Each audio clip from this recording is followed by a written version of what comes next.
What's good, guys? How you doing today? Me myself, I'm pretty good. Thanks for asking.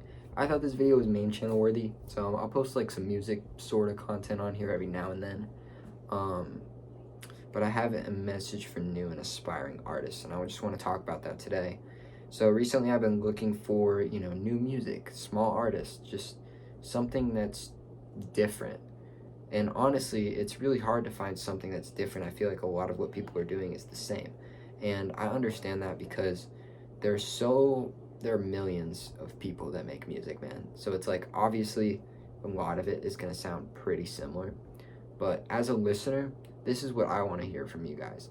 I do want to hear something that's different and new. I understand that's pretty hard to do these days. Um, but like one thing you can do is like obviously a lot of things have been said before in music. Pretty much anything that you could say has most likely been said in music. So if you're saying, your lyrics in music are probably going to be something that has been done before. So if you're going to say something that's been done before, say it in a different way. Tell a story.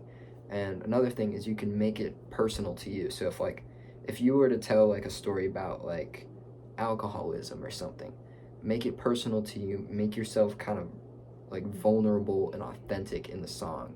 You know what I'm saying? Don't just be like, alcohol makes me feel good, and so I drink it all the time. Oh yeah, alcohol addiction. And that's, what I feel like is lacking in music. And the reason I say that is because the meta for like getting your music to blow up, or trying to get your music to blow up if you're a small artist, is to make like short form content. You make TikToks with your music playing in the background. You make YouTube videos about your music, or with your music playing in the background, and you make YouTube shorts. That's what you do to blow up these days. But it is really hard to capture personality with short form content. Like, it's, especially if you're a musician, man, if your goal for making the video is simply to promote your music, it's kind of hard to come off as anything else except someone who's promoting their music. And I get it, man, because I've been there. Like, I make short form content like that. So the way to combat this lack of personality through the video is to make the music speak for itself, make something that has personality to it. Now, I get a lot of music recommendations, I get a lot of music content in my YouTube feed, and a lot of it I will scroll past because it's just so similar to something I've heard before. The short form content is like the same video I've seen 1,000 times.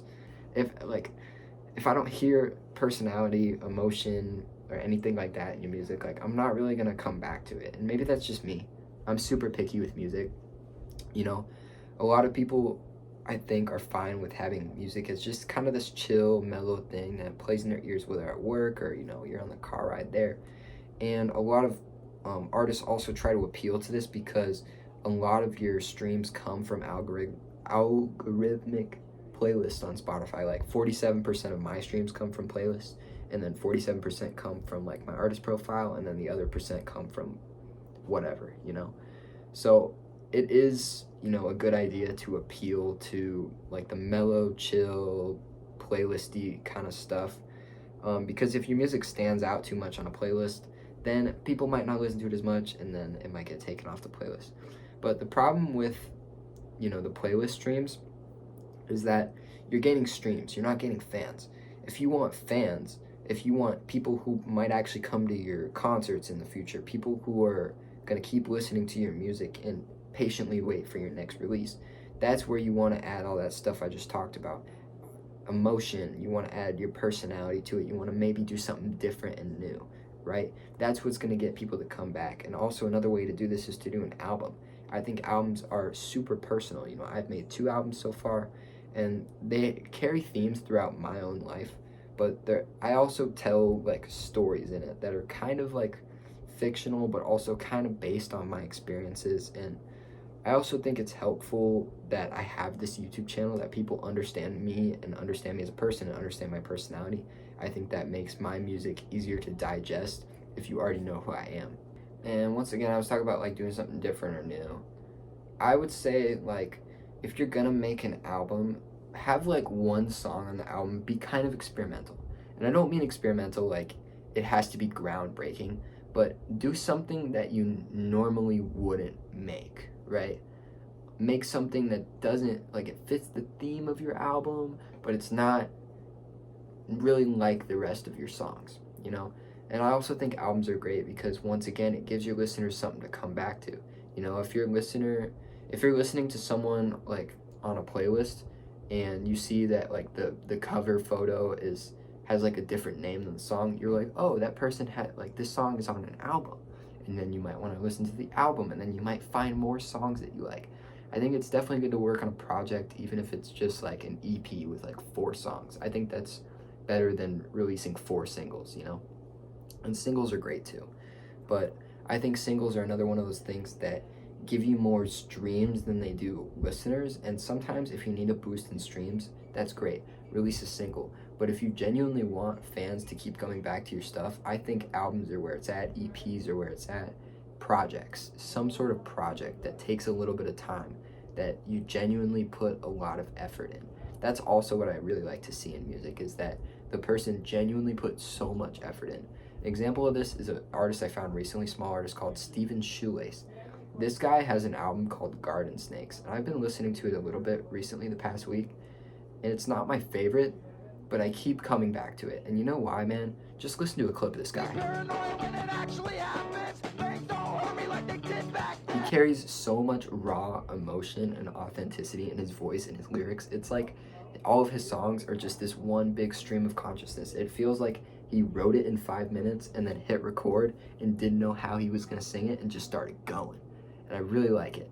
I don't really like how he screams sometimes in his songs, but I think the music itself is pretty good, and the lyrics are just so meaningful, man. And that's why I can come back to that, as opposed to listening to like a much bigger artist with more generic stuff, right? Like, okay, let's think about the last time like an artist genuinely like went mainstream, and let's think about why. Now, the artist I'm thinking about is Joji. Now, the reason I think Joji went so mainstream and got so popular was obviously a little bit because of his prior YouTube audience. If you guys didn't know, this artist Joji used to be a YouTuber. I think the name was called Filthy Frank. I know he had a character called Filthy Frank and like a pink guy sort of thing. I never really watched the channel, to be honest. I wasn't edgy enough as a middle schooler, but his music is really great, and you can see he's pivoted to music so effortlessly, and now he is like famous for his music, not even really his YouTube channel. The reason for this is I think his songs show lots of emotion. I think they're not exactly the most different from anything you've ever heard, but they do feel very personal to him. And if I was already a fan of Joji before he started making music, like when he was a YouTuber, and I heard those songs, I would have gone absolutely bonkers, bro. And even still, I think his songs are really good, and you can just tell that he's really talented and just put so much effort into his music. And that's, you know, like just one of the things I want to see from new artists, man.